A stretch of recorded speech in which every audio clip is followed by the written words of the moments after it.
história de fantasmas, mas o fantasma já estava lá antes mesmo que a mulher a quem ele pertencia morresse.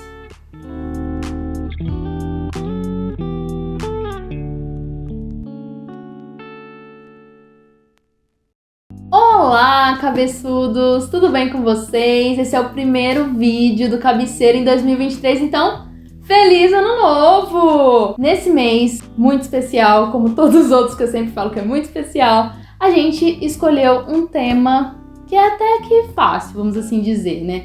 A gente escolheu o tema contos. E eu escolhi um livro de contos. Assim, gente, vocês vão me aguentar falando desse autor em todas as oportunidades, que é o mestre Stephen King. Todo gênero que eu puder encaixar o Stephen King, gente, eu vou encaixar.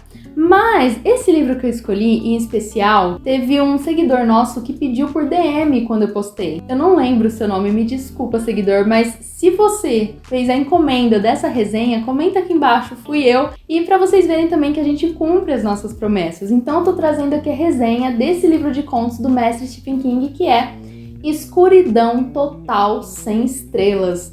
É um livro todo black aqui, né, meio dark, é um pouco fosco aqui. As páginas também são todas pretas, então assim, a aparência do livro faz jus ao nome, né, Escuridão Total Sem Estrelas. Eu já vou explicar por que tem esse nome. Gente, eu já vou adiantando, é um livro para maior de 18 anos. Não tô falando que tem coisa erótica nem nada do tipo, mas ele tem uma densidade, uma coisa assim tão pesada de violência que eu não recomendo se você é um pouco mais sensível e não gosta desse tipo de gênero. Stephen King, principalmente quando ele vai nessa pegada de violência sobrenatural, gente, costuma ser muito pesado. Então, se você tem estômago fraco, Escuridão Total Sem Estrelas talvez não seja pra você. Eu confesso que se Escuridão Total Sem Estrelas fosse uma série, né, assim como tem alguns contos aqui que tem coisas adaptadas pra TV, eu ficaria um pouco mais enojada, talvez. Porque tem cenas de violência, tem cenas de estupro, de assassinato, então assim, gente, não é pra fracos. Escuridão Total Sem Estrela foi escrito em 2010, ou seja, é um livro recente, mas eu não sei se vocês sabem, Stephen King é um cara muito prolífico, eu aprendi essa palavra recentemente. É uma pessoa que produz muita coisa, então ele lança cerca de 2 livros, 3 livros por ano, ou seja, é impossível acompanhar. E esse foi o meu 4º livro dele, se eu não me engano. Eu ainda tenho muita coisa pra ler, gente. Ele tem mais de 70 obras lançadas, então digamos assim que eu tô apenas engatinhando. Esse livro foi lançado em 2010 pela Suma de Letras, que é a editora do mestre Stephen King, e ele contém 4 contos. E assim, vou contar o meu problema com livros de contos. Eu gosto de me aprofundar nos personagens, e geralmente os contos são muito superficiais. Qual o propósito de um conto? É uma história breve, uma história mais sucinta, por isso que muita gente já leu vários contos, porque é muito rapidinho, muito simples de ler. E eu falei, será que eu vou gostar de um livro de contos do mestre Stephen King? Porque, gente, ele é muito prolixo também. Ele gosta de detalhar tudo. Falei, como é que ele vai se adaptar a um livro de contos? E, gente, ele entrega tudo, nunca decepciona. E como tem 4 contos, e esse livro tem uma média aí de quase 400 páginas, dá uma média aí de 100 páginas por conto. Mas o primeiro conto, que é 1922, ele tem cerca aí de 148, 150 páginas. O segundo conto, que é Gigante no Volante, também segue nessa mesma pegada. O terceiro conto, que é Extensão Justa, que é o que eu menos gostei, tem 33 páginas. E o último conto tem 90 páginas. Então ele, digamos assim, que aproveitou o espaço de outro conto, acabou diminuindo o terceiro. Esse livro aqui recebeu 2 prêmios, que é o prêmio Bram Stoker, que é o autor de Drácula, o Rony acabou de me informar, e também recebeu o prêmio British Fantasy. E é um livro, gente, que vai te prender pelo desconforto. Eu quero falar também um pouquinho sobre o livro como um todo, porque apesar de serem 4 histórias diferentes, eu percebi assim que o Stephen King deixa na mão dos personagens a decisão pelas coisas que vão acontecer. E você vai ver que eles sempre tomam as piores escolhas possíveis, ou eles sofrem da pior forma possível pela escolha dos outros. Então os principais personagens desse livro aqui vão ser movidos pela ganância, pela vingança, pela ira, pela inveja. Eu acredito que esses são os temas principais aqui desse livro. Agora vamos aos contos em si. O primeiro, gente, que é um dos contos assim que mais ficou fixado na memória, que é 1922. Inclusive, tem um filme na Netflix. É o filme recomendado. Você já assistiu? Ainda não, tô doido pra ver. Você tem que assistir. 1922 tem uma adaptação na Netflix, gente, é uma adaptação muito boa. Sabe quando você imagina um personagem, aí você vai assistir e é exatamente daquele jeito que você imaginou? É muito bom.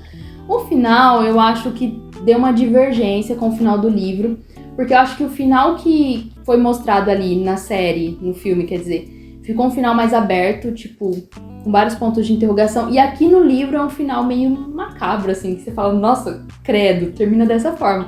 Então acho que eles deixaram um final mais aberto aí no filme.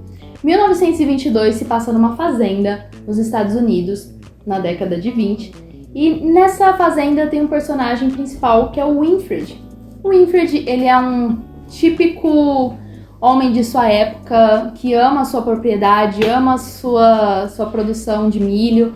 E ele tem uma esposa que é a Arlette, que é uma mulher que ama moda, que ama a cidade, super antenada com as coisas modernas. E ela tá doida para se mudar para a cidade e ele, como é um homem rural, super tradicional, quer permanecer com a terra dele.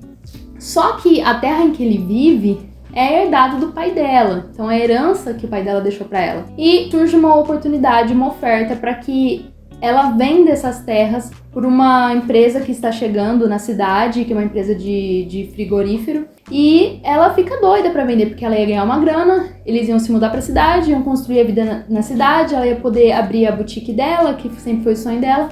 E ele, como um homem muito tradicional, super resistente, não quer que isso aconteça. E aí ele entra num dilema. E agora, o que eu faço? Eu tenho algumas opções. Eu me rendo aos desejos da minha esposa e vou morar na cidade, ou eu posso matar a minha esposa, ficar com as terras dela e assim construir meus sonhos sem a minha esposa. E assim, gente, você vai ver que aqui no livro os personagens sempre tomam as piores decisões possíveis. E ele tenta persuadir o filho dele, o Hank, a de alguma forma participar desse assassinato.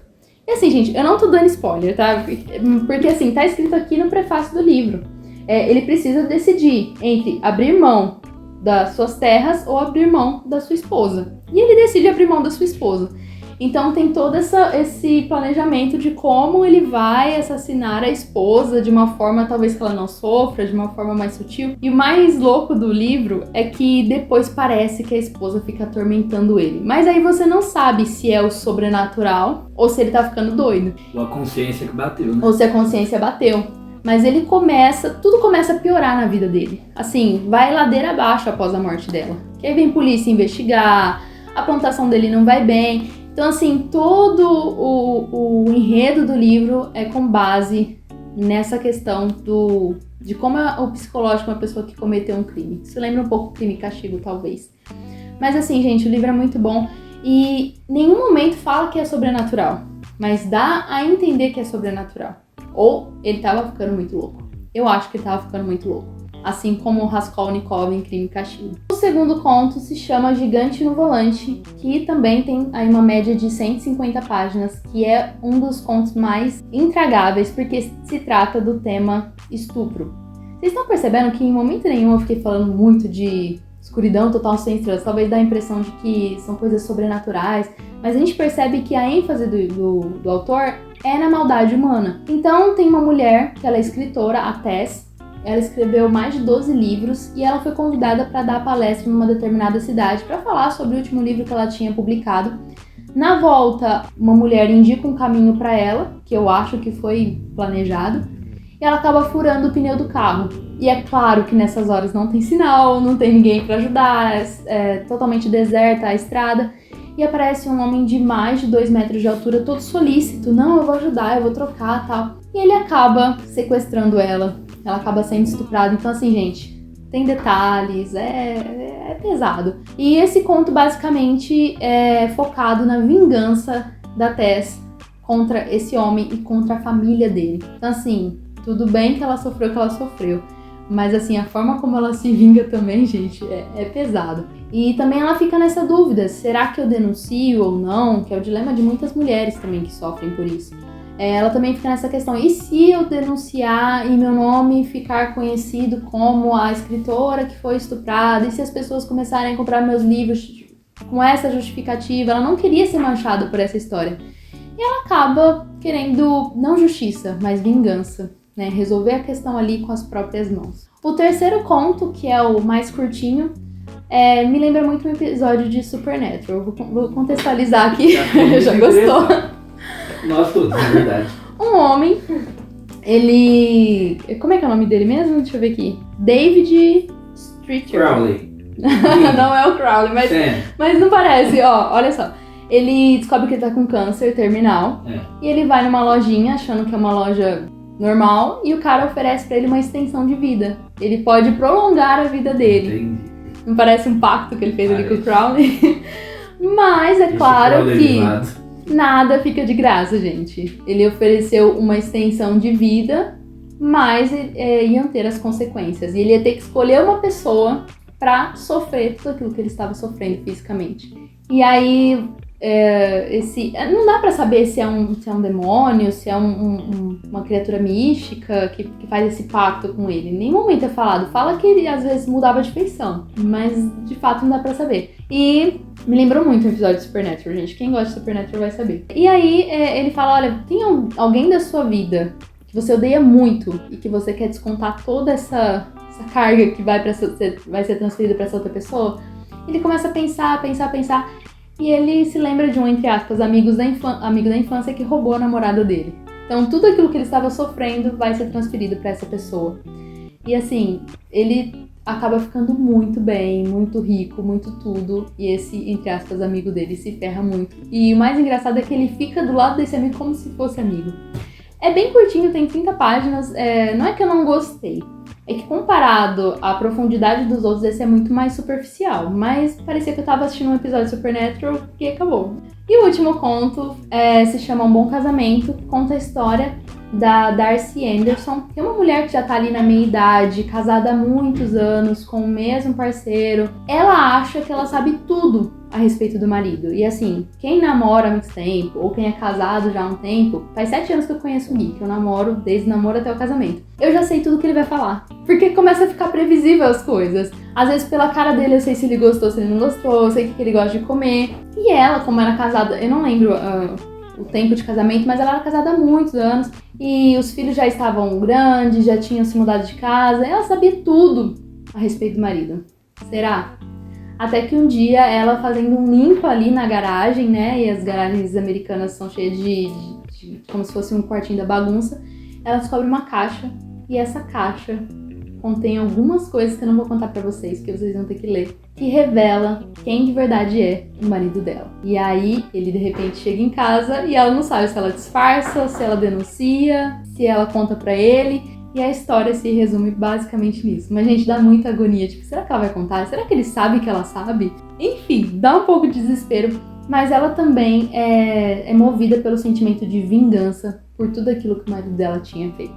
Então, assim, são histórias, gente, pesadas. Mas é o tipo de história que eu gosto. É o tipo de história que provavelmente eu assistiria. Tanto é que eu assisti em 1922.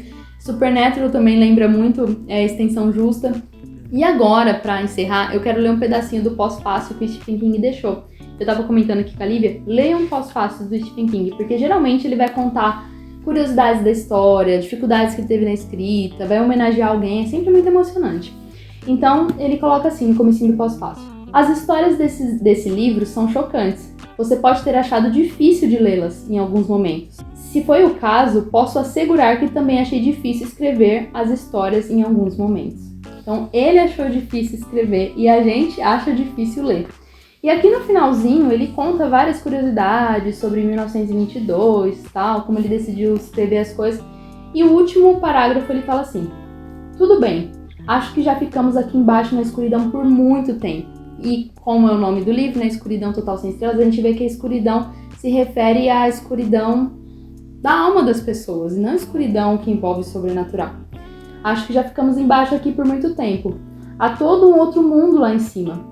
Pegue a minha mão, leitor fiel, e ficarei feliz em levá-lo de volta à luz. Estou feliz em ir para lá, porque acredito que a maioria das pessoas é essencialmente boa. Eu sei que eu sou. Quanto a você, eu já não tenho certeza. Stephen King fecha assim com chave de ouro. Porque todas as pessoas que são retratadas aqui nesse livro, a princípio são pessoas boas, até que você vai cavando e chega a uma escuridão total. E você fala, meu Deus, eu pensei que essa pessoa fosse uma pessoa boa e é uma pessoa muito má. Então é um livro que causa revolta, gente. E é aquela coisa de você querer fazer justiça com as mãos e não esperar a justiça da polícia, de um juiz, enfim. Gente, é um livro que vai ficar marcado na minha memória. Eu lembro dos personagens, eu lembro não exatamente de todos os detalhes, mas são histórias que me marcaram profundamente. Então eu super recomendo. Se você gosta de Stephen King, talvez esse seja um bom livro para começar a ler o autor. Porque não tem crossover, não tem spoiler, são histórias independentes e são histórias muito curtinhas de se ler. Você pode ler um conto, no próximo mês você lê outro, e a hora que você vai ver, você já terminou um livro de 400 páginas. É isso aí, meus cabeçudos. Espero que vocês tenham gostado dessa primeira resenha do mês. Feliz ano novo, e eu espero que esse ano vocês consigam não só ler muitos livros, mas esvaziar a wishlist de vocês. Curte, se inscreva aqui no nosso canal. A gente tá quase batendo os 1000 inscritos. Olha só! Dá essa forcinha pra gente, por favor. Manda pra um amigo, compartilha com alguém que gosta de Stephen King, que gosta de livros de contos e vamos alcançar os 1000 inscritos. Um beijo, pessoal! Tchau!